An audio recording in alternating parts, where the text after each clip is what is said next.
कर दे। यूसुफ को वो इस हालत में लेकर जा रहा था कि वो मांगना बंद कर दे और परमेश्वर के खिलाफ कुड़कुड़ाने लगे, लेकिन उसने अपनी हिम्मत नहीं हारा, अपनी हिम्मत नहीं हारा, अपनी हिम्मत नहीं हारा और वो मांगता रहा और परमेश्वर ने एक दिन उसको ऐसा बनाया, कहते हैं उसको देश का प्रधानमंत्री बनाया। उसी के भाई उसके खिलाफ थे और उसको कह रहे थे तेरे परमेश्वर ने तुझे क्या दिया? कुछ भी नहीं दिया, दुख के सिवाय कुछ नहीं मिला। लेकिन वो उस दिन भी कह रहा था मेरा परमेश्वर जब मुझे देगा सबसे बेस्ट देगा। हालेलुया, सबसे बेस्ट देगा। भाई इसका बटन यार, तेरे माइक में खराबी है, बात आगे तेरा माइक बेस्ट देगा परमेश्वर तेरे को, कहते हैं उससे बेस्ट देगा, बेस्ट।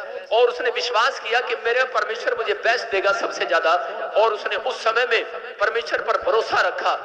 उसके भाई उसको कह रहे थे तेरा परमेश्वर तुझे क्या देने वाला, लेकिन उसने कहा इंतजार करो, वेट करो, धीरज रखो, मेरा परमेश्वर दिखाएगा कि वो क्या करेगा तुम्हारे लिए और मेरे लिए क्या करेगा। थोड़े दिनों के बाद, थोड़े सालों के बाद इजराइल में अकाल पड़ गया, और जब अकाल पड़ा तो उस समय में मिस्र में अनाज इतना था, क्योंकि यूसुफ जो था वो बुद्धिमान था और उसने परमेश्वर की अगुवाई से पहले से वो अनाज जो है वहां पर सेव करके रखा हुआ था।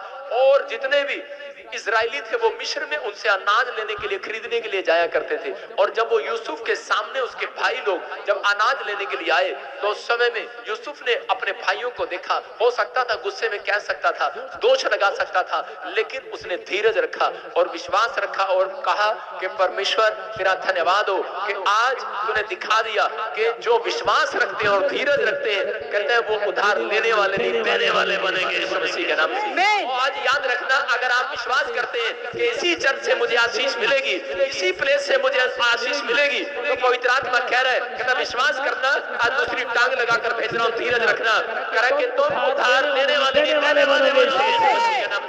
कह रहा यही पवित्र आत्मा चाहते हैं। आज यूसुफ ने अपने लाइफ में यही चीजें सीखी और सिखाई और उसने कहा कि परमेश्वर मैं विश्वास करता हूँ, धीरज है मेरे अंदर। आज मसीहत में आना आसान बात है, लेकिन कह रहा धीरज रखना बहुत मुश्किल है। कहता बहुत सारे लोग कह रहा निराश होकर लौट जाते हैं वापिस, लेकिन पवित्र आत्मा अपने लोगों को बताना चाहता है। कहता कि मैंने अपने बच्चों तक को सिखाया, मैंने कहा बेटे हेलीकॉप्टर मांगना है, हेलीकॉप्टर। और उसी समय मेरी छोटी बेटी अलीशा बोलती है पापा ये मैंने ना हेलीकॉप्टर, मैंने उसको कहा था कागज पे लिखकर प्रेयर किया करो, ऐसे रखा करो शीशे के सामने। मैंने कागज लगाया, बच्चे देखो कितने एडवांस है, वो बाजार से हेलीकॉप्टर लाई और उठाकर उस शीशे में चिपका दिया। कहती इसको लगा पढ़ने की क्या जरूरत है, दिखेगा सामने। नया फ्रिज लाए, पूरे फ्रिज पे ऐसे ऐसे ऐसे ऐसे लगे, मैंने किसी पे कार लगी है, किसी पे हेलीकॉप्टर लगा, किसी पे ये लगा।